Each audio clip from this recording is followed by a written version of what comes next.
Hello बच्चों, चलिए प्रश्न को पढ़ते हैं। इसमें लिखा, दर्शाइए कि विकिरण फ्लक्स घनत्व जो एस है बच्चों, ये इसका एक पूर्ण चक्रकाल टी में जो औसत मान है बच्चों, वो एस बराबर 1/2 सी म्यू नाट और ई नाट का वर्ग है बच्चों, इसके द्वारा व्यक्त होता है। तो चलिए बच्चों, इस प्रश्न की मूल अवधारणा को हम देख लेते हैं बच्चों। तो बच्चों, ये जो विकिरण फ्लक्स घनत्व होता है बच्चों, ये एक ऐसी राशि है जिसका परिमाण जो है वैद्युत चुंबकीय तरंग की तीव्रता जो होती है उसके बराबर होता है, तथा इसकी जो दिशा होती है बच्चों, तरंग के गतिमान होने की दिशा में होती है बच्चों। तो यहाँ पर इसका मान, इसे हम किस प्रकार से देखते हैं बच्चों, ये देख लेते हैं। विकिरण फ्लक्स घनत्व किस प्रकार से होता है बच्चों। विकिरण फ्लक्स घनत्व जो होता है बच्चों, इसे हम एस से प्रदर्शित करते हैं, और एस सदिश बराबर होता है 1/म्यू नाट, और बच्चों ई सदिश और सदिश गुणन बी सदिश, इस प्रकार से बच्चों। उसके बाद बच्चों हम देख लेते हैं सी जो होती है बच्चों, वो प्रकाश की चाल होती है। सी बराबर होता है 1/वर्गमूल म्यू नाट और एप्सिलॉन नाट। म्यू नाट क्या है बच्चों, निर्वात की चुंबकशीलता, और एप्सिलॉन नाट क्या है, ये निर्वात की वैद्युतशीलता। उसके बाद बच्चों हम ये देख लेते हैं कि जो बच्चों हमारा ई नाट होता है बच्चों, ये हमारा वैद्युत क्षेत्र का आयाम है, ये होता है सी गुणे बी नाट। बी नाट क्या है, चुंबकीय क्षेत्र का आयाम। तो चलिए बच्चों, अपने प्रश्न को हल करते हैं। तो यहाँ पर बच्चों अगर हम मान लें कि हमारी तरंग की गति की दिशा एक्स दिशा में बच्चों, तो जो हमारा वैद्युत क्षेत्र होगा वो वाई दिशा में होगा, और जो चुंबकीय क्षेत्र होगा बच्चों वो जेड दिशा में होगा। तो यहाँ पर बच्चों अगर हम मान लें वैद्युत क्षेत्र ई बराबर ई नाट कास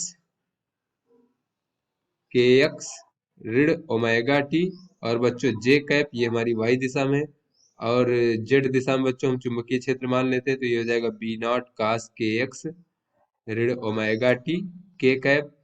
तो बच्चों यहाँ से अगर हम विकिरण फ्लक्स घनत्व लिखना चाहें बच्चों, तो ये हमारा विकिरण फ्लक्स घनत्व जो हो जाएगा बच्चों, वो इस प्रकार से एस सदिश बराबर हो जाएगा 1/म्यू नाट और ई सदिश और सदिश गुणन बी सदिश। तो यहाँ से बच्चों हो जाएगा 1/म्यू नाट, और बच्चों इन दोनों के अगर हम परिमाणों का गुणा कर दे बच्चों, तो ये हो जाएगा ई नाट बी नाट और कास का बच्चों वर्ग के एक्स ऋण ओमेगा टी, और बच्चों ये हमारा हो जाएगा जे सदिश गुणन के कैप, इस प्रकार से। तो यहाँ से बच्चों अगर हम देखें तो एस सदिश बराबर हो जाएगा 1/म्यू नाट और ई नाट बी नाट, और बच्चों कास का वर्ग के एक्स ऋण ओमेगा टी।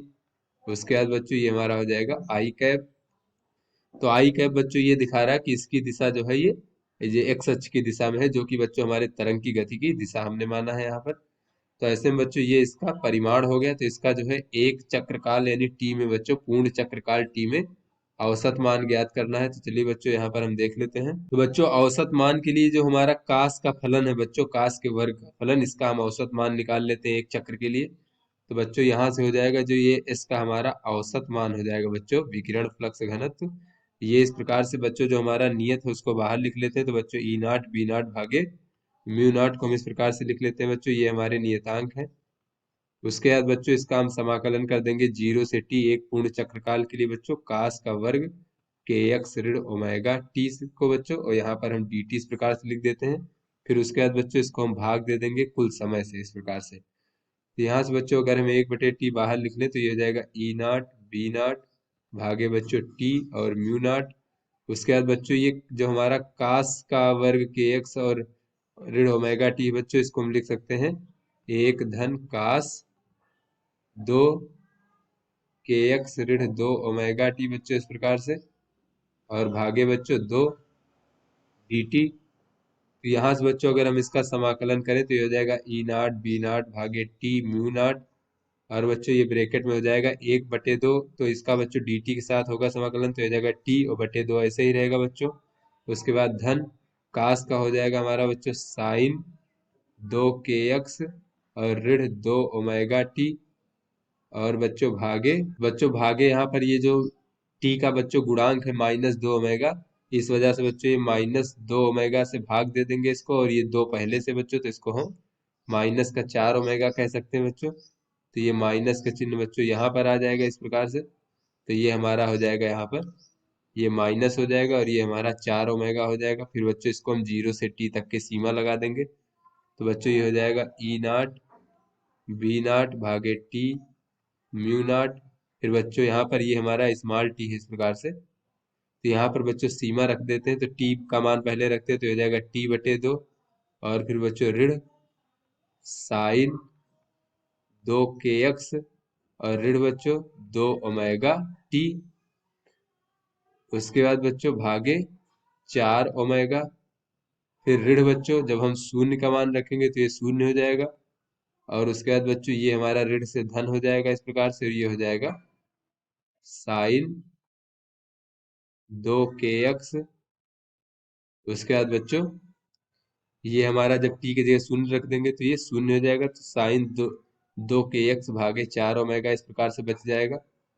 तो चलिए बच्चों अब इसको हम आगे हल कर लेते हैं यहाँ पर। तो बच्चों ये हमारा जो विकिरण फ्लक्स घनत्व है इसका औसत मान इस प्रकार से हमें प्राप्त हो जाएगा, ई नॉट बी नॉट भागे टी म्यू नॉट, और बच्चों ये हो जाएगा गुणे में टी बटे 2 बच्चों। और यहाँ से अगर हम देखें तो बच्चों ये जो हमारा 2 ओमेगा टी है, हमें पता है कि जो टी बराबर होता है बच्चों ये होता है 2 पाई भागे ओमेगा। तो यहाँ से बच्चों अगर हम टी का मान 2 पाई भागे ओमेगा रख देंगे यहाँ पर, तो बच्चों ये ओमेगा से ओमेगा कट जाएगा, और यहाँ पर हमें बच्चों ऋण ऋण 4 पाई प्राप्त हो जाएगा। तो हो जाएगा ऋण का बच्चों अगर हम ऋण बाहर कॉमन ले लें तो ये बच्चों धन हो जाएगा, और ये हो जाएगा साइन 4 पाई ऋण 2 kx, और भागे बच्चों 4 ओमेगा, और ऋण बच्चों बच्चों ये हमारा धन का साइन 2 kx भागे 4 ओमेगा। तो यहाँ से बच्चों साइन 4 पाई माइनस थीटा जो हो जाएगा बच्चों माइनस का साइन थीटा हो जाएगा। तो बच्चों ये हमारा हो जाएगा ई नॉट बी नॉट